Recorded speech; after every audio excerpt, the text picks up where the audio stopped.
Assalamualaikum warahmatullahi wabarakatuh. Ya, untuk pembelajaran sejarah peminatan di kelas 11 atau di semester 3 yang pertama, kita akan membahas tentang kerajaan maritim Hindu dan Buddha Nusantara. Nah, di kelas 10 kalian kan sudah belajar tentang kerajaan Hindu Buddha ya. Jadi kita tinggal melanjutkan. Di sini kita hanya belajar tentang kerajaan maritim. Jadi yang memiliki kekuatan maritim yang cukup kuat saja yang dimasukkan di sini. Semua kerajaan itu punya wilayah laut, tapi cakupannya tidak terlalu luas. Nah, ini nanti akan saya sebutkan beberapa wilayah dengan cakupan maritim yang kecil dan juga yang besar. Jadi kita tidak membahas semua kerajaan Hindu-Buddha seperti di kelas 10 ya. Yuk kita mulai yang pertama. Kerajaan maritim itu apa sih? Berarti kerajaan di sini mempunyai kekuatan maritim. Kebanyakan fokus perekonomiannya itu lebih tinggi di maritim daripada di agraris. Nah, contohnya di sini. Nah, ada peta kerajaan Hindu Buddha dan Nusantara. Di sini yang di atas ada Kutai, ada Sriwijaya, ada Taruma, ada Kalingga, ada Mataram, ada Kanjuruan atau pada waktu bisa kita sebut juga dengan Medang Kamulan, ada Bali, ada juga Majapahit. Contohnya itu ya. Terus selanjutnya kerajaan ini tadi kerajaan maritim, kita mulai dari yang pertama Kutai. Nah, kerajaan Kutai ini adalah kerajaan Hindu tertua. Di sini sumbernya hanya sedikit dari 7 buah yupa. Tapi menurut lokasinya yang berada di Kalimantan Timur, kekuatan maritimnya ini terletak dari wilayah yang dikuasai, yaitu ada Selat Makassar. Jadi dia nanti akan berdagang dengan orang-orang Thailand dan Cina itu melalui Selat Makassar. Yang kedua, Tarumanegara. Seperti yang kita ketahui, kalau Tarumanegara itu disimpulkan sekarang adalah via Jakarta. Jadi otomatis dia nanti akan menguasai wilayah Selat Sunda. Zaman dulu Selat Sunda merupakan wilayah yang cukup ramai. Itu setelah Selat Malaka, yang kedua ramai itu adalah Selat Sunda ya perdagangannya. Yang ketiga ada Sriwijaya, Singosari, dan juga yang terakhir ada yang tentu saja Majapahit. Nah, kita bahas 3 kerajaan ini karena cukup besar ya. Yang pertama Sriwijaya. Sriwijaya wilayah kuasaannya yang di akhir ini seperti yang kita ketahui itu ada Selat Malaka dan juga ada Selat Sunda, ada Selat Bangka juga. Nah, di sini itu adalah wilayah yang paling ramai perdagangannya. Lah, kenapa kok ramai? Nah, karena wilayah Selat Malaka itu wilayah perdagangan yang sangat strategis, perdagangan internasional.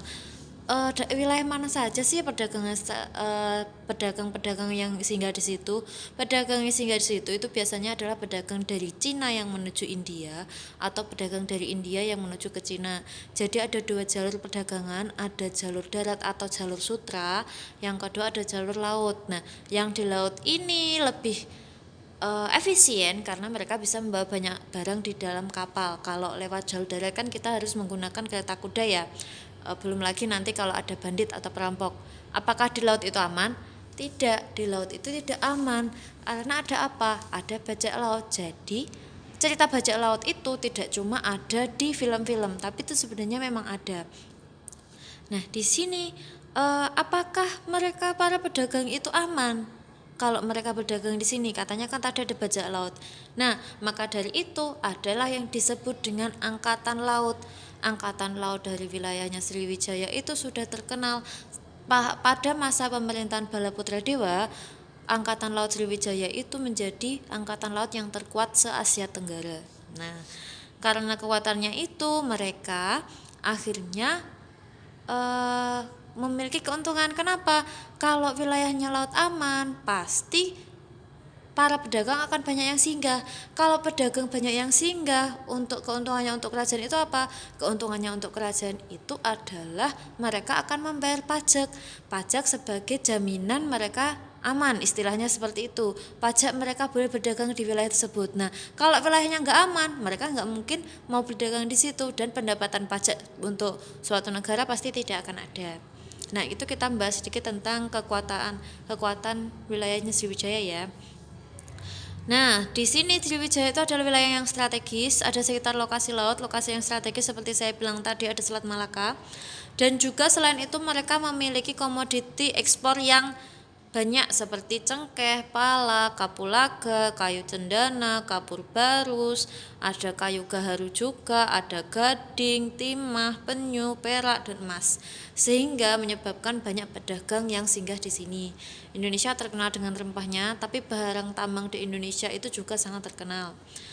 Kemudian Sriwijaya berperan sebagai pelabuhan transito. Nah, untuk kemunduran Sriwijaya ini, pelabuhannya ini sudah agak sepi dan juga sudah ada kekuatan Majapahit. Makanya kekuatan dari Sriwijaya itu sudah sedikit berkurang. Karena mereka juga terus melakukan perang dengan saudaranya sendiri yaitu Mataram. Mataram kuno pada waktu itu.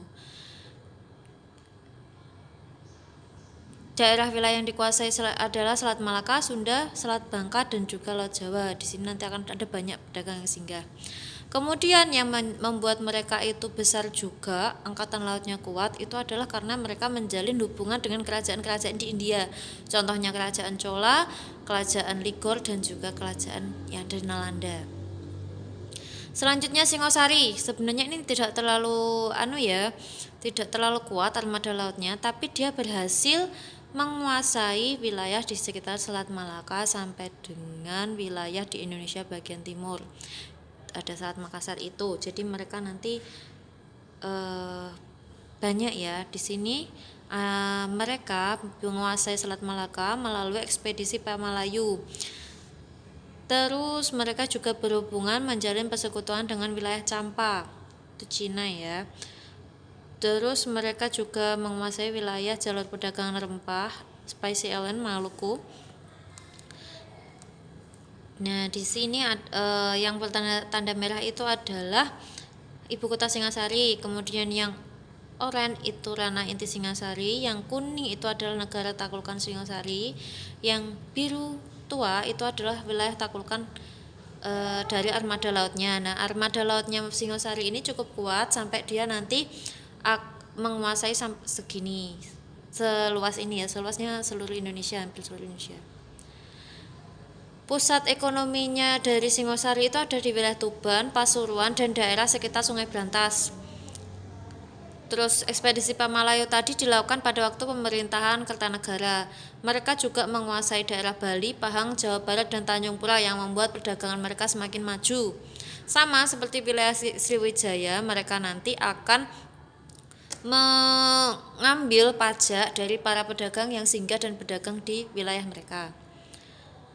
Oke, kita lanjut yang selanjutnya atau yang terakhir, kerajaan maritim yang terbesar yaitu Majapahit.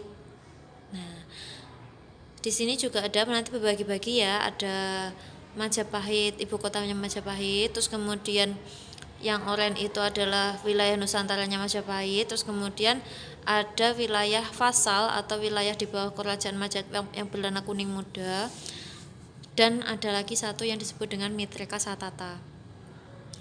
Kelebihannya Majapahit itu apa? Dia adalah negara yang agraris dan juga maritim. Wilayah daratannya luas, wilayah lautnya juga tidak kalah luas. Komoditi dagangnya meskipun hanya beras dan juga rempah itu tapi sudah menjadi, karena kekuatan lautnya yang super besar, wilayahnya luas, menguasai tempat-tempat strategis perdagangan, membuat kerajaan ini menjadi kerajaan yang cukup besar pada waktu itu, besar sekali, bahkan melebihi wilayah Indonesia ya. Terus Majapahit juga menjalin hubungan perdagangan dengan pedagang Cina.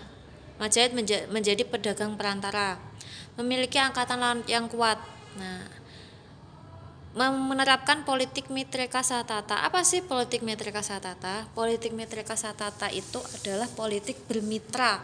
Jadi mereka itu tidak menganggap negara lain itu lebih rendah daripada Indonesia, daripada Majapahit, tapi mereka melakukan mitra, istilahnya kayak semacam hubungan politik. Nah, hubungan politiknya itu dijalin dengan mana aja? Ada Kamboja, Thailand, dan juga Myanmar, itu yang paling dekat ya, paling erat. Biasanya ini dengan cara pernikahan, salah satu contohnya ya pernikahan. Contohnya ada pengiriman Putri Champa dari Jingga, itu termasuk satu pernikahan politik yang menjadi hubungan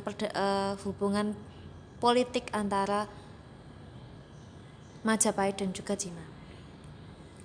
Nah, Angkatan Laut Majapahit di sini ada yang kapal yang disebut dengan jong. Jadi di sini itu berbeda ya, mereka memiliki jong yang kuat. Bahkan ada yang bilang kalau jong itu ditembak meriam pun dia tidak akan tembus karena dia 3 lapis kayunya. Nah, pembuat jong ini adalah orang Kalimantan. Kemunduran dari armada laut dari Majapahit sendiri itu juga salah satunya adalah karena pengrajin jongnya ini sudah meninggal sehingga tidak ada penerusnya. Jong yang kayu jong yang digunakan itu semakin lemah, tidak bisa menandingi jong yang dibuat oleh pengrajin yang dari Kalimantan itu. Terus mereka mempunyai semangat semboyan yaitu Jalesweva Jayamahe. Nah, ini adalah satu semboyan yang masih digunakan sekarang untuk TNI Angkatan Laut kita. Artinya di lautlah kita jaya. Karena mereka adalah angkatan laut yang sangat disegani sampai akhirnya digunakan untuk semboyan dari TNI Angkatan Laut kita yang sekarang. Terus mereka juga mempunyai cetbang. Cetbang itu apa sih? Cetbang itu adalah meriam. Kalau kalian tahu itu meriam bahasa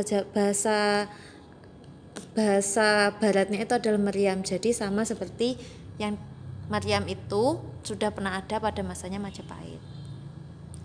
Nah, pembagian armada laut Majapahit itu ada 5, ada gugus 1, 2, 3, 4, dan 5. Menguasai wilayahnya sudah dibagi-bagi sendiri. Ada sebelah barat itu ada Samudra Hindia, jadi mereka menguasai wilayah Selat Malaka, itu dipimpin oleh Laksmana Jawa Tengah. Yang kedua, gugus kedua itu ada di Laut Kidul dipimpin oleh Laksamana Putra Bali.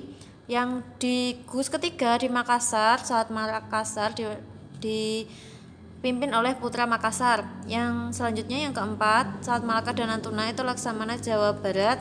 Terus yang kelima, Laut Jawa sampai Maluku itu dikuasai oleh Laksamana Jawa Timur. Kalau panglima yang tertinggi itu yang terkenal namanya adalah Empu Nala. Oke, sekian dan terima kasih, semoga bermanfaat. Sekian, wassalamualaikum warahmatullahi wabarakatuh.